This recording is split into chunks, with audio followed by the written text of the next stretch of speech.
Some personal life ಬಗ್ಗೆ ಕೇಳೋದಕ್ಕೆ ಎಲ್ರಿಗೂ ಇಂಟ್ರೆಸ್ಟ್ ಇರುತ್ತೆ ಖಂಡಿತವಾಗ್ಲೂ. ಅನಂತ್ ನಾಗ್ ಅಂತವರು ಯಾಕಂತಂದರೆ ಅಷ್ಟಷ್ಟು ಹೀರೋಯಿನ್ಸ್ಗಳೆಲ್ಲ ಇದ್ರಪ್ಪ, ಹಿಂಗಿದ್ರು ಅವರು, ಮದುವೆ, ಅವ್ರ ಮಕ್ಕಳು ಹೇಗೆ ಅನ್ನುವಂಥದ್ದು.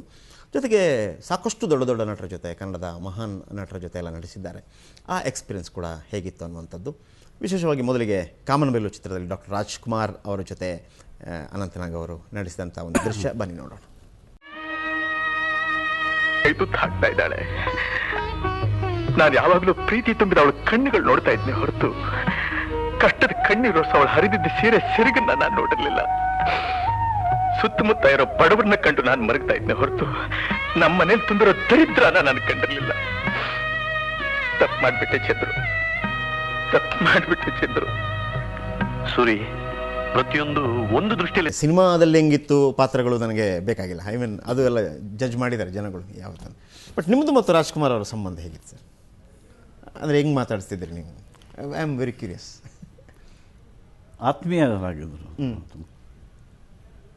ನನ್ನ ಸಿನಿಮಾಗಳನ್ನು ನೋಡಿ ಮೆಚ್ಕೊಳ್ಳೋರು, ಹೇಳೋರು. ಅವ್ರ ಸಿನಿಮಾಗಳನ್ನು ನೋಡಿ ಅವ್ರ ಬಗ್ಗೆ ನಾನು ಹೇಳಬೇಕಾಗಿಲ್ಲ. ಬಟ್ ಅವರು ಮೆಚ್ಚಿಕೊಂಡಾಗ ಹೇಳಿದಾಗ, ಉದಾಹರಣೆಗೆ ಅವರು ನಾರದ ವಿಜಯ ನೋಡಿದರು, ನಾನಿನ್ನ ಬಿಡಲಾರೆ ನೋಡಿದರು.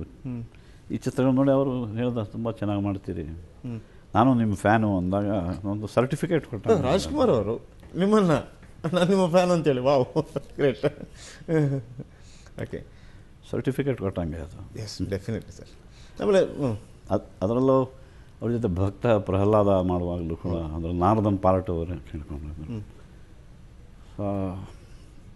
ಅದೊಂದು ನಾರದನ ಪಾತ್ರದಲ್ಲಿ ಕೂಡ ಅವರು, ಅಂದರೆ ನಾನು ಹೆಚ್ಚು ಈ ಪೌರಾಣಿಕ ಪಾತ್ರಗಳು ನನ್ನ ಪಾಲಿಗೆ ನಾರದನ್ ಬಿಟ್ಟರೆ ಹೆಚ್ಚಾಗಿ ಬಂದಿಲ್ಲ. ಇನ್ನೊಂದು ಕಡೆ ನನ್ನ ದೇವರು ಚಿತ್ರದಲ್ಲಿ ಒಂದು ಹರಿಶ್ಚಂದ್ರನ ಪಾರ್ಟ್ ಒಂದು ಮಾಡುವ ಒಂದು ಸನ್ನಿವೇಶ ಬಂದಂತು, ಅದು ಹೆಚ್ಚಾಗಿ ಬಂದಿರಲಿಲ್ಲ. ಸೊ ನಾನು ಅವ್ರಿಗೆ ಕೇಳ್ತಿದ್ದೆ, ಅವರು ಇಲ್ಲ ನಾನೇನು ಹೇಳೋದಿಲ್ಲ ಅಂತ ಈ ರೀತಿ ಮಾಡಿದ್ರು ಕೂಡ. ಭಕ್ತ ಪ್ರಹ್ಲಾದದಲ್ಲಿ ನಾರದನಾಗಿ ನಟಿಸುವಾಗ ಒಂದು ಹಾಡು ಹಾಡುವಾಗ ಒಂದು ಸಲಹೆ ನಾನು, ಅದು ಕೂಡ ಅವರ ಒಂಥರ ಸೌಜನ್ಯ ಎಷ್ಟು ಅಂದರೆ, ಅದು ನಾರದ ಅಲ್ಲಿಂದ ಇಲ್ಲಿ ನಡ್ಕೊಂಡು ಬರ್ತಾನೆ, ನಡ್ಕೊಂಡು ಬರುವಾಗ ಅದೊಂದು ಹಾಡಿತ್ತು, ಹಾಡು ಹಾಡ್ತಾ ಬರ್ತಾನೆ. ಸೊ ಅಲ್ಲಿಂದ ಹೀಗೆ ಬಂದು ನಡ್ಕೊಂಡು ಆಮೇಲೆ ಹತ್ರ ಬಂದರು. ಏನೋ ಹೇಳಬೇಕು ಅನಿಸಿದೆ, ಹೇಳಿ ಅಂತ. ಇಲ್ಲ, ಹೇಳೋ ಬೇಡವೋ ಅಂತ ಹೇಳ್ತೀನಿ, ಹೇಳಿ. ಇಲ್ಲ, ಅದು ನೀವು ನಡ್ಕೊಂಬರ್ತೀರಲ್ಲ, ಇದು ನಾನು ನಿಮಗೆ ಅಂತ ಹೇಳ್ತೀನಿ ಅಂತ ನೀವು ತಿಳ್ಕೊಬಾರ್ದು, ಅನ್ಯಥಾ ಭಾವಿಸಬಾರ್ದು.